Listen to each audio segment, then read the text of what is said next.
नमस्कार, मैं हूं इरफान शेख और आप देख रहे हैं जस्ट टॉक विद इरफान। इस प्रोग्राम में हम बुधवार में जो हुई है हादसा, बहुत बड़ा विभत्स हादसा हुआ है जिसमें बहुत सारे लोगों की जानें गई, बहुत सारे मासूम लोग ख़त्म हो गए। ये प्यार का एक दास्तां है, ये कहानी बनकर रह गई। हम लोग बार बार फेसबुक पे, इंस्टाग्राम में उनकी तस्वीरें देखते हैं, छोटे बच्चों की तस्वीरें देखते हैं, कहीं कहीं ये देखते हैं कि पूरा परिवार ही ख़त्म हो गया। ये एक ऐसा दाग लगा है, ये एक ऐसा हादसा हुआ है कि किसी भी हिंदुस्तानी के दिमाग से ये इरेज़ नहीं हो सकता। ये ताउम्र ये हमें सताती रहेगी। आज इसी पर हम बात करने के लिए हमारे साथ एविएशन एक्सपर्ट कैप्टन एहसान खालिद साहब हैं। और खालिद साहब की खासियत ये है कि ये इंडियन एयरफोर्स में भी रहे हैं और एक बहुत ही मंझे हुए पायलट हैं। इनसे हम बात करना चाहेंगे और जानना चाहेंगे कि आखिर ये सब क्या हुआ, क्यों हुआ, कैसे हुआ। जाहिर सी बात है कि एक हाई लेवल मीटिंग भी चल रही है, एक हाई लेवल इंक्वायरी कमेटी भी सेटअप किया गया है गवर्नमेंट ऑफ इंडिया द्वारा और इसके रिपोर्ट्स भी आएंगे। थैंक यू वेरी मच एहसान साहब फॉर कमिंग टू अस। आपको क्या लगता है कि ये जो रिपोर्ट आना है, ब्लैक बॉक्स की बात हो रही है, what are the stages, what are the phases, और आपको एज एन एक्सपर्ट क्या लगता है आखिर क्या हुआ? Thank you, Irfan bhai, for inviting me on your channel and taking my opinion. I'm sure there are hundreds of experts floating in the sky and all TV channels with various kinds of opinion. बहुत तरह के opinion के साथ लोग हैं और चूंकि मैं 40 साल से मैंने भी फ्लाइंग की है, फ्लाइंग सिखाया है और मैं पहले तो एयरफोर्स में था और फिर सिविल फ्लाइंग में भी पिछले 20 सालों से मैं हूँ। मेरा अपना फ्लाइट सिमुलेटर है जिसमें कि मैं लोगों को फ्लाइट पायलट के सीट पे बैठ करके पायलट के चैलेंज के लाइफ में चैलेंजेस क्या क्या होते हैं एक्सपीरियंस करने का मैं मौका देता हूं, जो कि आपके व्यूअर्स मॉल ऑफ इंडिया या दिल्ली एयरपोर्ट पे देख सकते हैं। Coming back to this very बहुत ही दर्दनाक हादसा और बहुत ही अचंभित करने वाला ये है क्योंकि इसके इतना ज्यादा रिकॉर्डेड आज तक मुझे नहीं लगता है कि कोई दूसरा एक्सीडेंट हुआ होगा। इसका वीडियो है, इसका सीसीटीवी है, लोग हैं, सारी चीजें जो हैं आंख के सामने हुई हैं और फिर भी क्या हुआ है ये कोई आदमी कंक्लूसिवली नहीं बोल सकता। लेकिन जैसे ही ये वीडियो आप लोगों के ही माध्यम से जब सबसे पहली बार एएनआई और पीटीआई ने मुझे दिखाया था तो मैंने कहा था कि दोनों वीडियोस को देख कर करके सबसे पहले जो पता चलता है कि इसमें कोई एक्सप्लोजन नहीं हुआ था, दैट मीन्स कोई बॉम्ब एक्सप्लोजन या आग लगना, बर्ड हिट के भी कोई संकेत नजर नहीं आ रहे थे कि धुआं निकल रहा है या जहाज एक इंजन फेल कर गया फिर दूसरा इंजन फेल किया तो जहाज जो है वो दाएं बाएं की तरफ यौ और रोल कर रहा है, ऐसा भी कुछ नहीं हुआ है। तो ये जो है और इसका लैंडिंग गियर डाउन है, इतनी ही चीज कंफर्मेटरी है। लेकिन जब आप उसके वीडियो का दूसरा रूप देखते हैं जिसमें कि आवाज है तो मैं उसमें दो इंजन, बहुत बड़े बड़े इंजन होते हैं ये, और ये दोनों इंजन बहुत तेजी से अगर आवाज करते हुए नीचे जाते तो यकीनन ये हम कह सकते थे कि इंजन काम कर रहा था। लेकिन जो वीडियोस हैं उसमें इंजन की आवाज गायब है और उसकी जगह पे एक वाइनिंग जो प्रोपेलर की साउंड होती है वो है। ठीक है, इसका मतलब ये हुआ कि इंजन या तो पूरा पावर बंद था या फिर पूरा पावर डेवलप नहीं कर रहा था। तो उस स्थिति में लॉस ऑफ पावर मतलब कि इंजन जो जहाज को आगे की तरफ प्रोपेल करता है और फिर विंग के ऊपर लिफ्ट बनाता है ताकि जहाज हवा में रहे, वो क्षमता जो है वो खत्म हो गई थी। अगर वो क्षमता खत्म हो गई तो ये पूरा 787 जहाज जो है वो करीब 200-400 फीट के ऊंचाई पे जाके ग्लाइडर बन गया। और एक ग्लाइडर सिर्फ नीचे ही उतर सकता है, वो कहीं नहीं जा सकता। अगर हाइट होता तो थोड़ा बहुत मनूवर कर सकता था। तो बिना पावर के ये जहाज जो है ये क्षतिग्रस्त हो गया। लेकिन कैप्टन साहब जी, एक सवाल ये है कि वो फ्लैप को खोला नहीं गया, इस वजह से वो टेक ऑफ नहीं कर पाया, उसको लिफ्ट नहीं मिला, या फ्यूल बहुत ज़्यादा था, वज़न एक कारण था, या वो व्हील्स अंदर गए नहीं उसके वजह से कोई प्रॉब्लम था? तो हम लोग स्टेप बाय स्टेप चलते हैं प्लीज। कि जहाज जो है जब एयरपोर्ट में लोड हो कर करके रनवे तक आया और उसकी लोडिंग का अगर सवाल है तो एक चीज तो मालूम है कितने पैसेंजर थे, जी। दूसरी चीज की कितना तेल था वो भी पता है, और उसमें कार्गो कितना है वो भी पता है। अनफॉर्चुनेटली वो पब्लिक डोमेन में नहीं है, लेकिन उसमें किसी भी तरह की बहुत ज्यादा अतिक्रमण की गुंजाइश नहीं है, नहीं तो वो अभी पब्लिक में होता। ठीक है, हम करेक्ट। नहीं बोलते तो बोइंग मैन्युफैक्चरर बोलता कि हमारा जहाज बिल्कुल ठीक है, आपने ही तेल बहुत ज्यादा डाल दिया था, कार्गो उसमें 5 टन के जगह 25 टन था। तो मुझे नहीं लगता है कि ओवरलोडिंग के वजह से ये जहाज दुर्घटनाग्रस्त हो सकता है। लेकिन आपका बिल्कुल सही है कि अज्यूम करते हैं कि ओवरलोडेड था तो ये जहाज अगेन यही करता जो उसने किया, राइट। लेकिन ऐसा कोई रिपोर्ट नहीं है कि जहाज ओवरलोडेड है। हालांकि ऑनरेबल होम मिनिस्टर का एक स्टेटमेंट है कि 1.25 लीटर तेल जो है उसमें था, ईंधन। जी। वो एक जेनरिक स्टेटमेंट था, क्योंकि अगर 1.25 लीटर अगर तेल अगर उस जहाज में था तो वो जहाज कभी टेक ऑफ नहीं कर सकता। ओके। तो उस जहाज में 1.25 लाख से बहुत होगा तो 80,000 लीटर तेल होगा। तो हम बात कर रहे हैं कि वो एक जेनरिक स्टेटमेंट था, और ओवरलोडिंग की गुंजाइश है। लेकिन मुझे नहीं लगता, क्योंकि अभी तक बोइंग जो है पब्लिक स्टेटमेंट दे देता, उसके शेयर्स गिरे चले जा रहे हैं, लोगों का कॉन्फिडेंस खराब हो रहा है। अगर पायलट एरर भी अगर नजर आता तो बोइंग बोल देता जहाज तो ठीक था, पायलट ने गलती की है। राइट। एहसान साहब, तो एक जी, एक बात ये है, मैं सॉरी टू इंटरप्ट, क्योंकि हमारे जो व्यूअर्स देख रहे हैं, जिस वक्त पहलगाम का इंसिडेंट हुआ था तो उस वक्त सब ज़्यादातर लोग देखने वाले और सुनने वाले, कमेंट करने वाले वो डिफेंस एक्सपर्ट हो गए थे। जब कोई क्रिकेट मैच देखता है तो आधा से ज़्यादा लोग जो है वो क्रिकेट एक्सपर्ट हो जाते हैं। अभी जो ये हादसा हुआ तो सब के सब सिविल एविएशन एक्सपर्ट हो गए। इसलिए मैं ये चाहता हूँ कि आप बिल्कुल क्लैरिटी के साथ कुछ ऐसी बातें बता दें, क्योंकि ये जो फेक यूनिवर्सिटी वाले जो फेक न्यूज़ को इधर से उधर करते हैं उससे लोग बहुत परेशान हो जाते हैं, ख़ास तौर पे वो परिवार जिनके साथ ये हादसा हुआ है। तो they should get the correct information and आप पायलट को पेनलाइज कर देते हैं, कभी किसी को पेनलाइज कर। यहाँ पे देखिए 2-3 फैक्टर है। एक कि जहाज़ किसका है, बोइंग का है। ये चला कौन रहे थे, एयर इंडिया चला रहे हैं। मेंटेनेंस किन के हाथ में था, इस पर क्या कहेंगे कि who was responsible for maintaining the. देखिए, मेंटेनेंस की किसी भी तरह की कमी से दोनों इंजन एक साथ बंद नहीं हो सकता है। सबसे पहले तो इस बात को हम जान लें। तो मतलब कि हम हर पहलू पे नजर डाल सकते हैं, जी। लेकिन जो पहलू इसके लिए ठीक है, मेंटेनेंस प्रैक्टिसेस सही नहीं थे, ये था वो था, वो हर कंपनीज में कमोबेश होता है। और ये जग जाहिर है कि एयर इंडिया की हालत बहुत खराब थी, जिसको कि टाटा कंपनीज ने लिया है। और अगर एयर इंडिया को रिवाइव करने की क्षमता अगर किसी कंपनी में है तो वो इंडिया में टाटाज के पास ही है, और वो भी इसको करने में बहुत मेहनत कर रहे हैं और कर नहीं पा रहे हैं, उतनी जल्दी हो भी नहीं सकता है। Coming back to the cause of the accident, सभी स्पेकुलेट करेंगे, लेकिन 95 to 98% स्पेकुलेशन या पायलट के नजरिए से दोनों इंजन का पावर जो है बंद हो गया, सिंपल एज दिस। ठीक है, मैं 99% तक बोलता हूं, क्योंकि 1% तो डीएफडीआर बोलेगा। ठीक है, फिर बात आती है कि आपके व्यूअर्स बोले ऐसा कैसे हो सकता है कि दोनों इंजन एक साथ बंद हो जाए। ये हम भी पूछ रहे हैं, आप भी पूछ रहे हैं, बोइंग भी पूछ रहा है अपने मैन्युफैक्चर, अपने डिजाइनर से, भाई कैसे हो सकता है ऐसा काम। ठीक है, तो इसका जवाब अभी नहीं है। क्या इससे पहले कभी हुआ था? जवाब है कि हाँ हुआ था। कब हुआ था?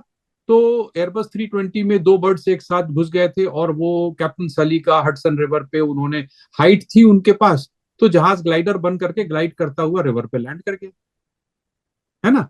यहाँ पे चूंकि हाइट नहीं थी तो ये ग्लाइड करता हुआ बिल्डिंग में चला गया। यहाँ पे एक वैलिड सवाल आपसे मैं पूछना चाहूँगा कैप्टन साहब कि अब कई बार ये कहा गया था कि वहाँ पे बहुत कंजस्टेड है, जो एयरपोर्ट है अहमदाबाद का, उसके सामने में बिल्डिंग्स है। कई बार ऐसे चिट्ठियाँ भी लिखी गई थी कि उन लोगों को वहाँ से हटाया जाए और उस स्पेस को खाली किया जाए। अगर खाली स्पेस होता तो आपको क्या लगता है, ऐसी पॉसिबिलिटी थी कि वो एक रनवे के तौर पे उतर के वो सेफ रहते? बिल्कुल, अगर ये दुबई होता और सामने में डेजर्ट होता, या फिर ये कलकत्ता होता जहाँ के आप सी बीच के तरफ चले जाते या पानी में लैंड कर जाते, तो 80% से ज्यादा लोगों के बचने के चांसेस थे। लेकिन वो पॉसिबल नहीं है, क्योंकि ह्यूमन डेवलपमेंट में जहां एयरपोर्ट बनता है उसके आसपास जो है धीरे धीरे वो एरिया, सारा एयरपोर्ट हिंदुस्तान में शहर के बाहर बना। और अब ये स्थिति आ गई है कि शहर के वो बीचों बीच में आ गया है। चाहे आप किसी भी एयरपोर्ट का ले लें, दिल्ली एयरपोर्ट को आप किस चीज को हटाएंगे? पूरे दिल्ली को हटा देंगे या गुड़गांव को हटा देंगे या द्वारका को हटा देंगे या नोएडा को हटा देंगे? सभी all all airports are now in the centre of the city. ठीक है, ये तो ह्यूमन डेवलपमेंट का देखिए, हमारा हमारा हिंदुस्तान जो है बहुत तेजी से प्रोग्रेस कर रहा है, और इस प्रोग्रेस में एविएशन इंडस्ट्री का डिमांड जो है वो आपके सप्लाई को इतना आउटस्ट्रिप किया हुआ है कि सारे चीज स्ट्रेस्ड हैं। चाहे पायलट स्ट्रेसिंग की बात करें, इंजीनियर्स की बात करें, कंट्रोलर्स की, इंफ्रास्ट्रक्चर की, किसी भी हिसाब से मतलब कि जो रफ्तार से हमारा प्रोग्रेस हो रहा है इस एविएशन सेक्टर में, इन्वेस्टमेंट नहीं आ रहा है। और इसके वजह से जो एक दो प्लेयर हैं, ठीक है, एयर इंडिया बहुत अच्छा नहीं है, हमारे पास ऑप्शन क्या है? इंडिगो, उसमें भी आपको 100 कमी लगेगी। स्पाइस जेट, उसमें भी आपको 100 कमी लगेगी। ठीक है, द फैक्ट रिमेन्स के हमें इसी टैलेंट पूल से जो बेस्ट है वो अवेलेबल हैं। तो जहाज ऑब्वियसली अगर खुले में होता तो इतना क्या, मैं तो कहता हूं हो सकता है कि जिस जिस जिस खूबी से जहाज को उड़ा करके जमीन पे वो ले जा रहा था, हो सकता है कि 100% बच जाते लोग। आप बोल रहे हैं कितने बचते, मैं कहता हूं सारे के सारे बच जाते, क्योंकि पायलट ने अपना विवेक और अपना कंट्रोल लास्ट सेकंड तक नहीं खोया था। आपको याद होगा, सब लोग जानते हैं कि उन्होंने मेडे कॉल किया था। जी। ठीक है, अब आप किसी भी अपने व्यूअर्स सोच सकता है, जब उसको मालूम है कि उसके पास सिर्फ 20 सेकंड की जिंदगी बची हुई है, वो 10 सेकंड एक मेडे कॉल कर रहा है सिर्फ इस होप में कि कुछ लोग बच जाएं। एक्सीडेंट की मेडे कॉल देने का जो मतलब होता है कि सर्च एंड रेस्क्यू टीम जल्दी से आकर के देखो, जो बचा सकते हो बचा लेना। मतलब कि हमारे ऊपर तो इमिनेंट डेंजर है ही है, और मैं उससे बचने की कोशिश कर रहा हूं, निकलने की कोशिश कर रहा हूं, लेकिन इन द मीन वाइल अगर ये, अब आप ये सोचिए समुद्र में होता तो किसी को पता ही नहीं चलता कि क्या हुआ है। तो इसलिए मेडे कॉल बहुत इंपॉर्टेंट होता है, और ये पायलट जो है अपने लास्ट के 10 सेकंड में भी अपने रिस्पॉन्सिबिलिटी को याद करके मेडे कॉल दे रहा है। नहीं, वी और सैल्यूट जहाज, कैप्टन सुमित। यस। जी, तो मैं बोल रहा हूं कि आखिर कितने लोग हैं दुनिया में कि जो उनके लास्ट के 20 सेकंड में 10 सेकंड दूसरों के बारे में सोचेंगे? ये पायलट सोच रहा था। जी जी जी।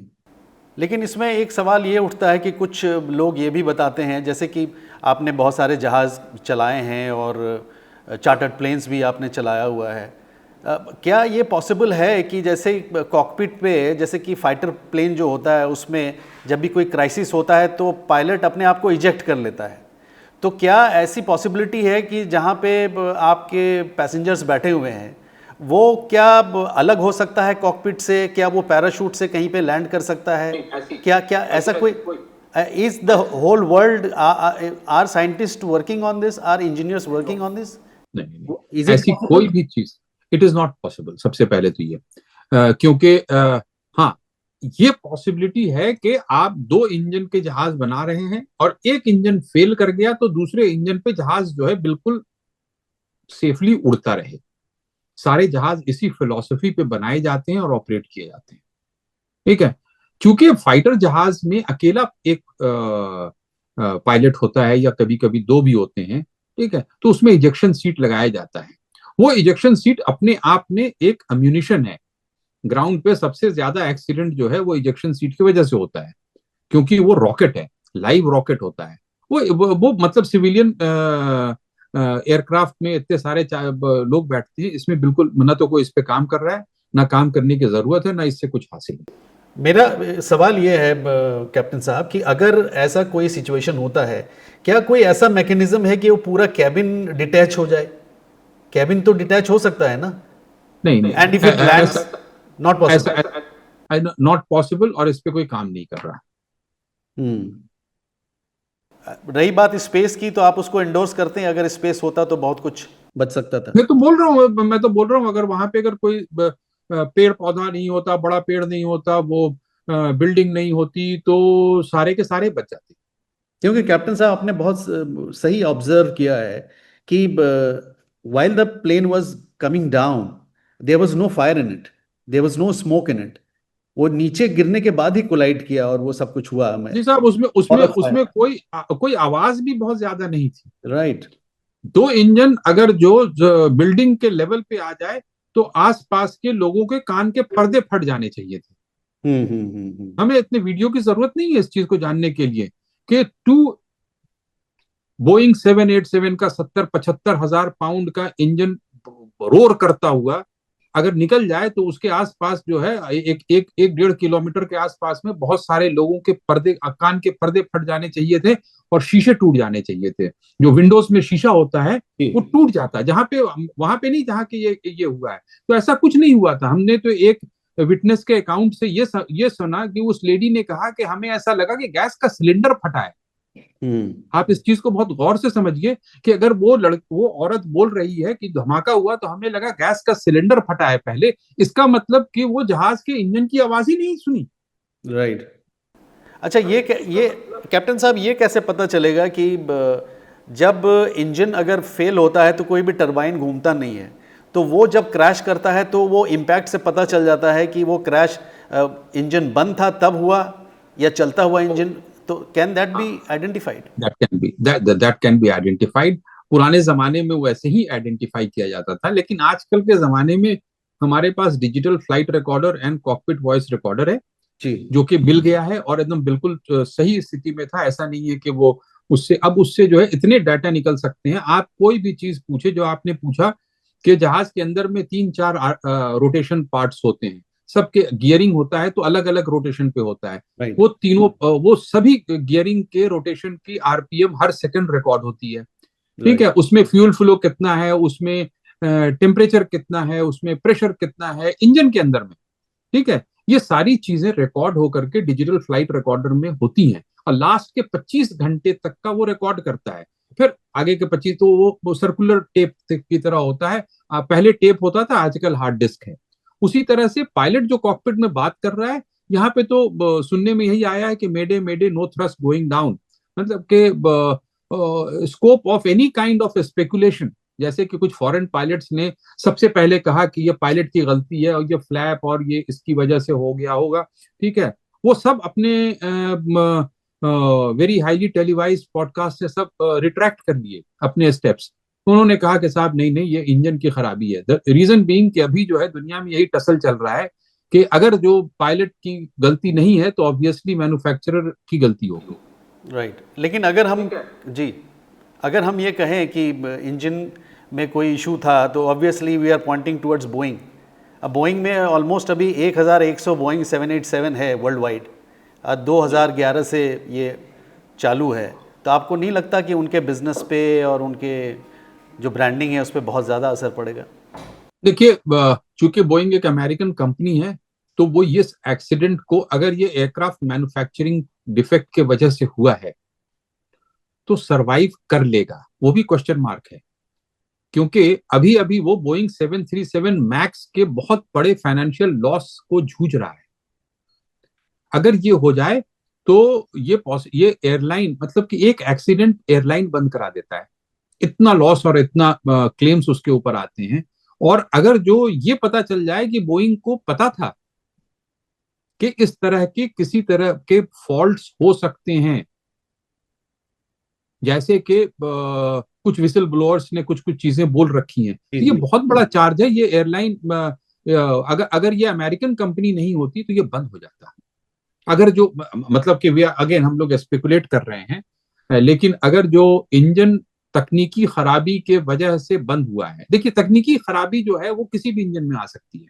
मतलब मैकेनिकल फेलियर हो गया साहब, किसी के पंखे टूट गए, किसी के शाफ्ट टूट गया, किसी का कोई पैनल हो गया, ये सारी चीजें मैकेनिकल फेलियर हैं।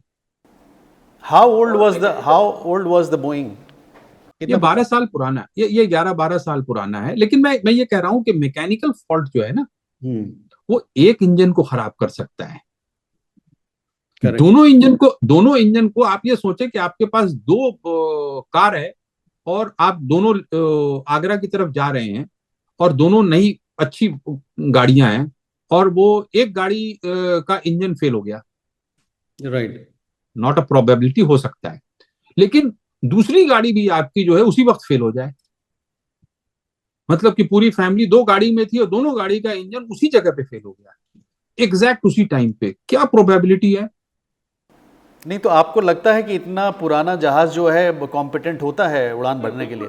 ये बिल्कुल पुराना नहीं है, 10-12 साल का जहाज पुराना थोड़ी ही होता है भाई। 1,000-1,500 करोड़ रुपए का जहाज होता है ये। और ये अच्छा, मतलब कि it is fairly new aircraft, 10-11 साल 12 साल का। मतलब कि हम लोग तो वो जहाज उड़ा चुके हैं जो कि हम लोगों से ज्यादा बूढ़ा था। ओ। ठीक है। तो धीरे धीरे, लेकिन 10-12 साल या 20 साल 25 साल के जहाज जो होते हैं, इसमें कोई खराबी, जहाज का मेंटेनेंस होता है, पार्ट्स रिप्लेसमेंट होता है, ये होता है। ये 12 साल का जहाज बिल्कुल पुराना नहीं है। तो coming back to the maintenance part, आपको क्या लगता है कि you rule out any possibility of maintenance का? मैं तो देखिए, बहुत सारे चैनल्स में था कि फ्यूल कंटेमिनेशन होगा तो वेपर कि लॉक मैं उसी होगा। पे आ रहा था।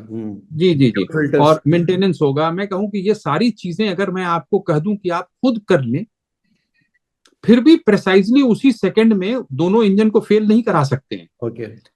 ऐसा कोई भी मेंटेनेंस मैल प्रैक्टिस नहीं है जिससे कि दोनों इंजन एक साथ बंद हो जाए, unless there is a problem of electric का प्रॉब्लम हुआ है, जो कि इस जहाज की कमजोर कड़ी है। हम्म। और इलेक्ट्रिक के वजह से सेंसर्स फेल किए हैं या रॉन्ग सिग्नल्स दिया है सेंसर्स ने।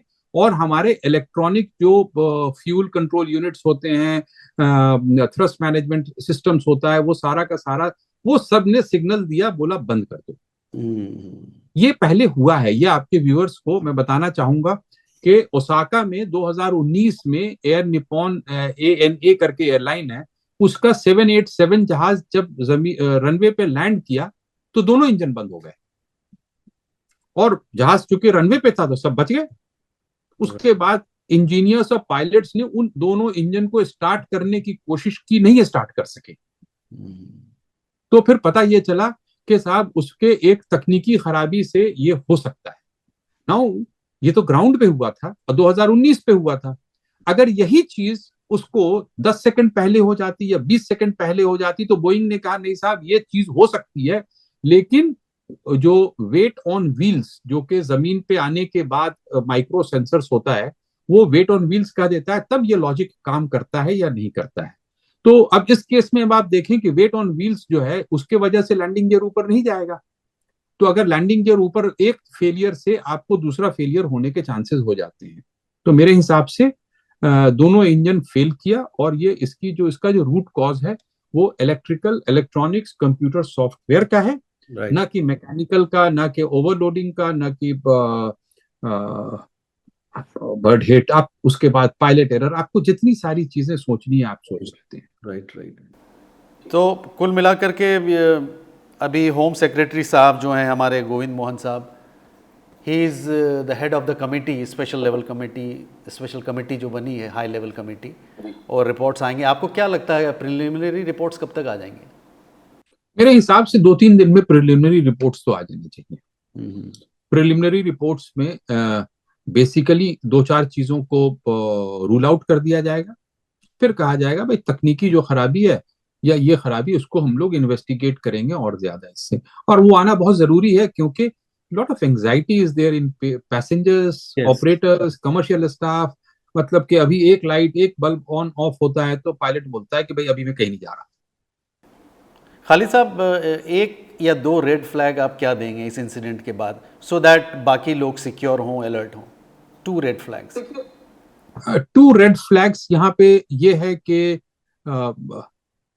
एविएशन इंडस्ट्री उन इंसिडेंट्स को जिसमें कि कोई क्षति नहीं हुई हो, अगर बहुत सीरियसली लेगा तो वो इंसिडेंट जिसमें कि इस तरह का विभत्स घटना होती है वो खत्म हो जाएगी।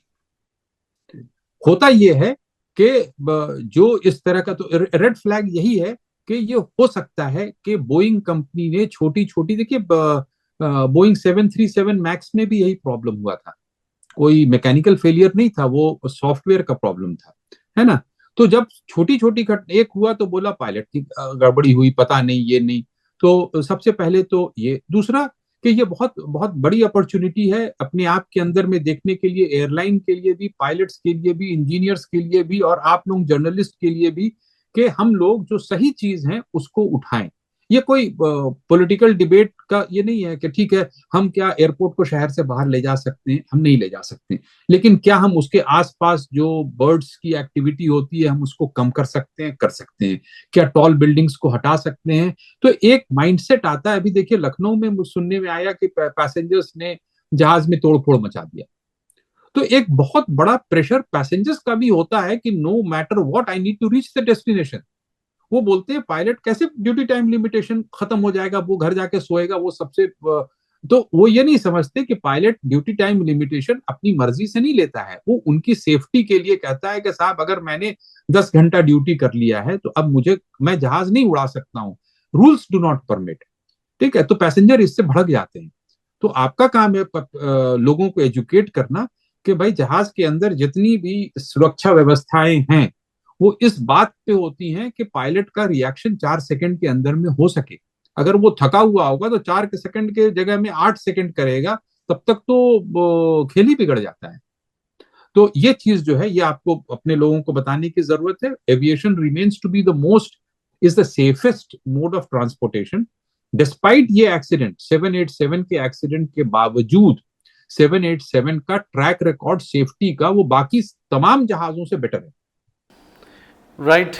Thank you, Khalid Saab. Thank you so much for talking to us. God bless you and have a safe journey. We are waiting for you in India. God bless you. God bless your family. Thank you. Thank you very much.